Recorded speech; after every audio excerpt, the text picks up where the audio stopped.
ऐसा कहा जाता है कि सवाल पूछने के लिए भी हिम्मत की जरूरत होती है। सवाल वही पूछ सकता है जो अंदर से जिसमें हिम्मत हो। आज यही बेबाक अंदाज एक अतिथि शिक्षक ने खातेगांव में दिखाया जब शिवराज जी वहां पहुंचे।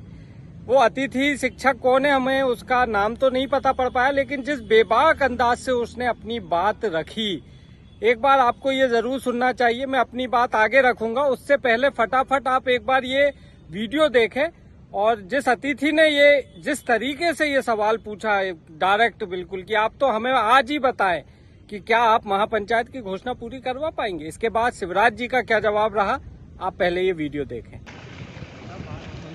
अभी बाहर कर दिया मामा जी, बहुत से बाहर मतलब बहुत सारे लोग बाहर हो गए जी। और आपके मंत्री जी के बयान आपने सुना होगा, सर्वविदित है।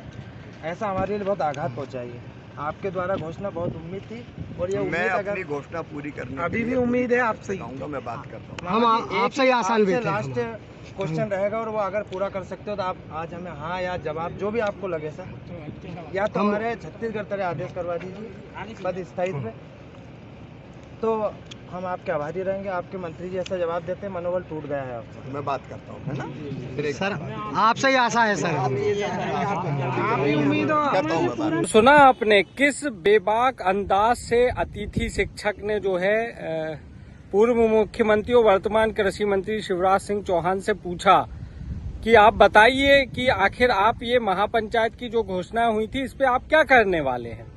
तो हालांकि शिवराज जी इतना ही कह के रह गए कि मैं बात करूंगा। ऐसा बयान पहले भी एक बार उन्होंने दिया था, लेकिन आज स्पष्ट तौर पे उन्होंने ये कहा कि मैं बात करूंगा। और अतिथि ने ये भी बार बार जिक्र किया कि आपके स्कूल शिक्षा मंत्री के इस तरीके के बयान से हमें आघात पहुंचा है, हम टूट रहे हैं, हम टूट गए हैं, हमारा मनोबल गिरा है। इस पर शिवराज जी ने कहा ठीक है, मैं एक बार उनसे बात करूंगा। दरअसल इस पूरे मामले में महापंचायत और शिवराज जी का गहरा कनेक्शन है।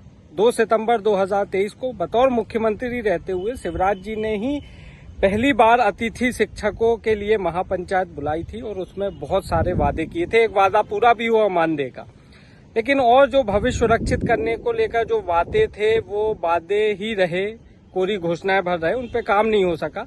शिवराज जी अब मुख्यमंत्री नहीं है, मुख्यमंत्री कमान अब मोहन यादव जी के हाथों में है, लेकिन अतिथियों को अब भी शिवराज सिंह चौहान जी से बहुत उम्मीद है और यही कारण है कि बार बार वह अब शिवराज जी से ही अनुरोध कर रहे हैं कि हमने आप पर भरोसा किया, हमें आपकी बातों पर भरोसा था और अब भी अब उम्मीद की अंतिम किरण आप ही बचे हो।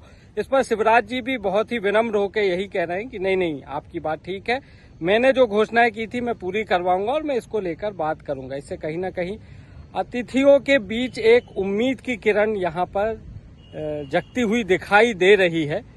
और मेरा तो यही है, ईश्वर से प्रार्थना भी है कि यदि कुछ ऐसे नियम, कुछ ऐसी योजना आती है जिससे युवाओं का भविष्य सुरक्षित होता है तो इसमें दिक्कत नहीं है। एक ऐसी पारदर्शी योजना है जिसमें किसी को कोई तकलीफ नहीं हो, नए बच्चों को भी मौका मिले, अतिथि जिन्होंने एक उम्र का पूरा पड़ाव इस व्यवस्था में गुजार दिया है उनका भविष्य सिक्योर हो।